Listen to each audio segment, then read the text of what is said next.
Halo guys, ketemu lagi bersama saya Riki di channel YouTube Bima Smart. Kali ini kita akan bahas materi tentang titrasi asam basa. Ini adalah kimia kelas 11 lanjutan dari bab asam basa. Ini ada tentang simpel konsepnya. Jadi saya akan jelaskan konsep dasar titrasi asam dan basa. Oh ya, jangan lupa subscribe juga ya biar update terus video-video dari kita setiap Senin dan Kamis jam 3 sore waktu Indonesia Barat. Nah, apa sih titrasi asam basa? Titrasi asam basa ini adalah titrasi yang berdasarkan reaksi penetralan asam dan basa. Jadi asam dan basa akan menghasilkan garam tambah air ya, ini harus tahu. Lalu tujuan dari titrasi asam basa ini apa sih?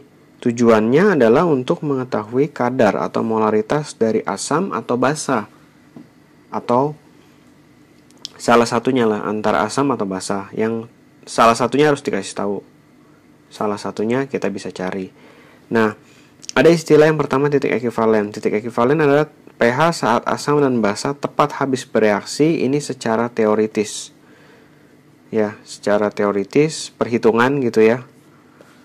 Lalu titik akhir titrasi adalah pH saat indikatornya berubah warna. Nah, indikator ini penting di saat dalam prakteknya. Karena ketika indikator berubah warna, itu kita selesai titrasinya. Nah, diusahakan titik ekivalen sedekat mungkin ya dengan titik akhir titrasi. Makanya pemilihan indikator itu penting. Salah satu contoh indikator adalah phenolphthalein PP. Lalu ada BTB, kalian bisa lihat lagi di buku cetak kalian ya, buku kimia kalian, ada indikator phenolphthalein, ada indikator BTB, ada mentil merah, banyak ya jenis indikator tergantung kebutuhan zat yang mau kita cari itu pH ekivalennya di sekitar berapa. Jadi kita pilih indikator yang mengalami perubahan warna di range sekitar pH ekivalennya atau titik ekivalennya ya. Nah, kurva titrasi ada 3 yang kita akan pelajari, yaitu asam kuat dengan basa kuat, lalu asam lemah dengan basa kuat, dan basa lemah dengan asam kuat. Kalau asam lemah dengan basa lemah tidak disarankan karena reaksinya berlangsung lambat dan tidak tuntas. Jadi grafiknya tidak diperoleh dengan baik ya. Untuk melakukan titrasi kita butuh alat. Ya, kalian pasti udah melakukan percobaannya di laboratorium, yaitu buret. Buret ini adalah tabung panjang yang ada kerannya. Dia dipegang oleh statif. Ada statif ya. Statif ini fungsinya hanya untuk menahan buretnya. Lalu di bawahnya ada tabung Erlenmeyer ya. Tabungnya ini diisi zat yang mau dicari kadarnya. Jadi yang mau dicari molaritasnya ditaruh di tabung Erlenmeyer lalu ditambahkan indikator. Lalu perlahan-lahan yang diburet ya, diburet ini adalah zat yang sudah tahu molaritasnya, entah asam atau basa. Kalau di atasnya asam berarti dicari molaritasnya basa di bawah di labo Erlenmeyernya. Nah, indikator harus disesuaikan. Pemilihan indikator kalian bisa lihat tabel range perubahan warna indikator ya di buku kalian. Saya nggak bahas di sini. Kita buka kerannya ini perlahan-lahan.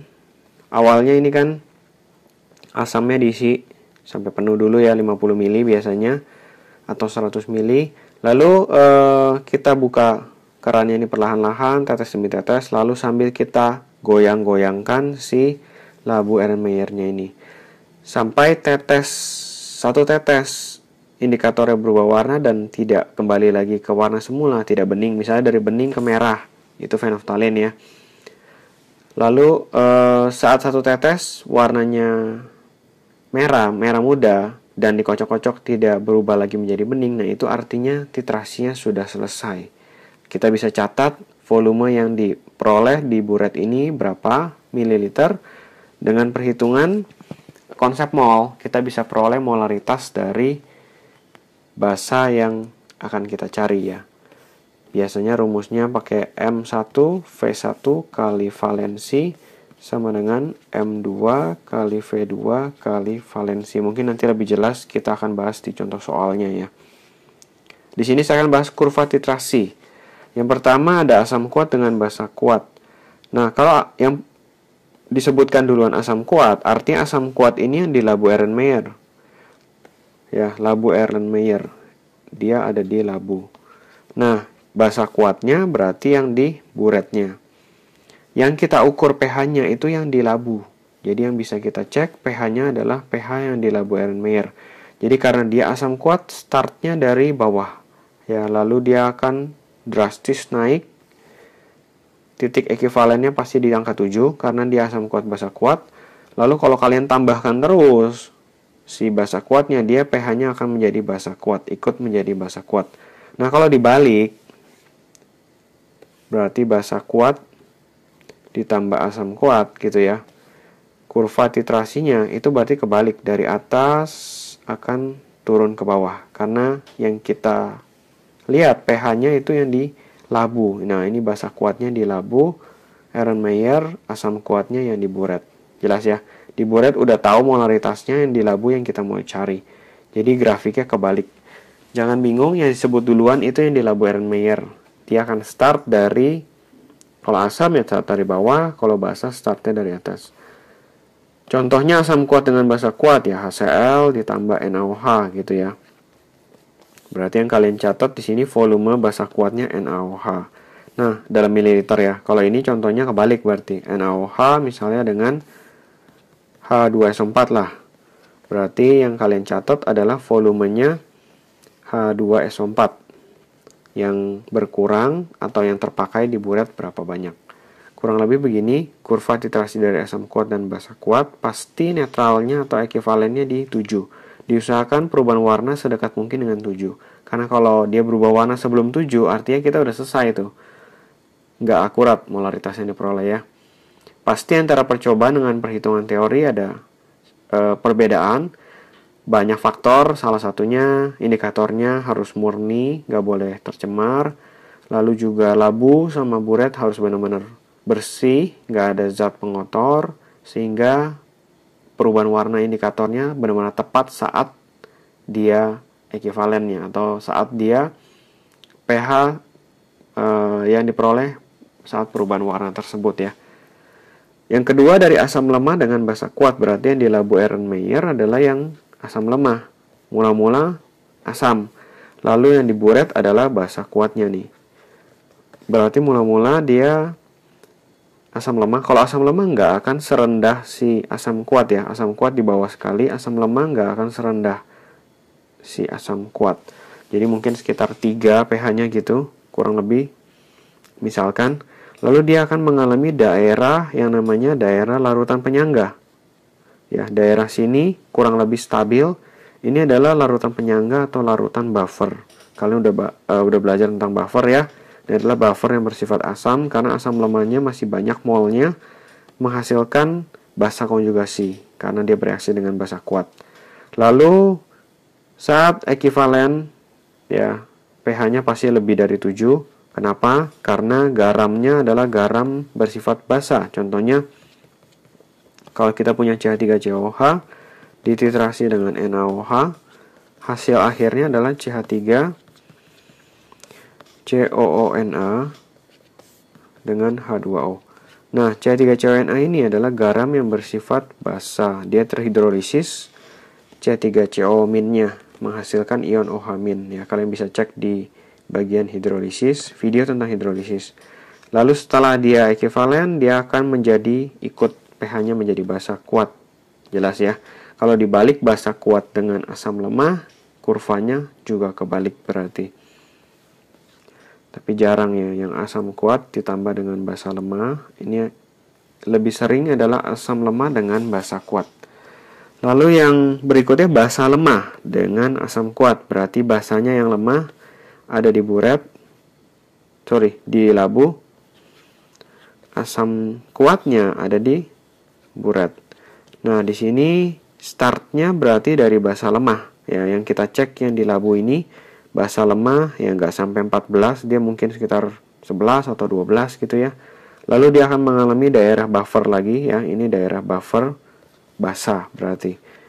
Bisa mempertahankan pH kurang lebihnya di sekitar pH penyangganya. Lalu ketika dia ekivalen, dia akan pH-nya kurang dari 7 karena garam yang terbentuk bersifat asam. Contohnya NH3 tambah HCl menjadi NH4Cl gitu ya. Nah, NH4Cl ini adalah garam yang bersifat asam nih, dia terhidrolisis. NH4 plusnya menghasilkan ion H+. Jadi pH ekivalennya pasti kurang dari 7, nggak terlalu jauh sih dari 7, tapi kurang dari 7. Nah, yang kita catat adalah volume dari asam kuatnya. Kalau asam kuat dengan basa lemah berarti kebalik kurvanya, dari bawah lalu dia akan ke atas membentuk larutan buffernya di atas ya, daerah sini. Tapi biasanya basa lemah dengan asam kuat. Ya oke, kurang lebih itu teori tentang titrasi. Untuk titrasi sebenarnya ada dasar teori tentang larutan standar juga. Nah, ini penting, larutan standar ini adalah larutan yang ada di buret ya. Saya tambahkan sedikit. Larutan standar ini harus tersedia dalam kemurnian yang tinggi. Jadi harus murni.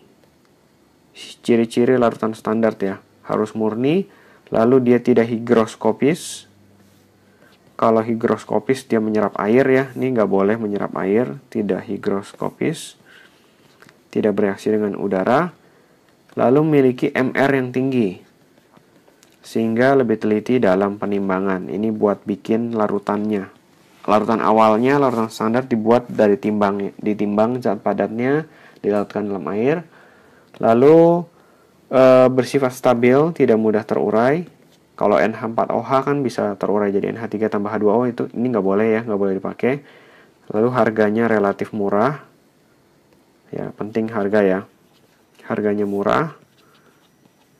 Lalu tidak beracun. Ini juga ciri-ciri dari larutan standar. Larutan yang dipakai di buret ya. Yang akan kita pakai untuk menghitung kadar atau molaritas dari larutan yang ada di labu Erlenmeyer. Oke, ketemu lagi di video selanjutnya. Saya akan bahas juga tentang contoh perhitungan dari titrasi asam basa. Nantikan videonya. Thank you for watching. Jangan lupa subscribe makanya biar update terus video-video dari kita. Member Smart, your smart solution.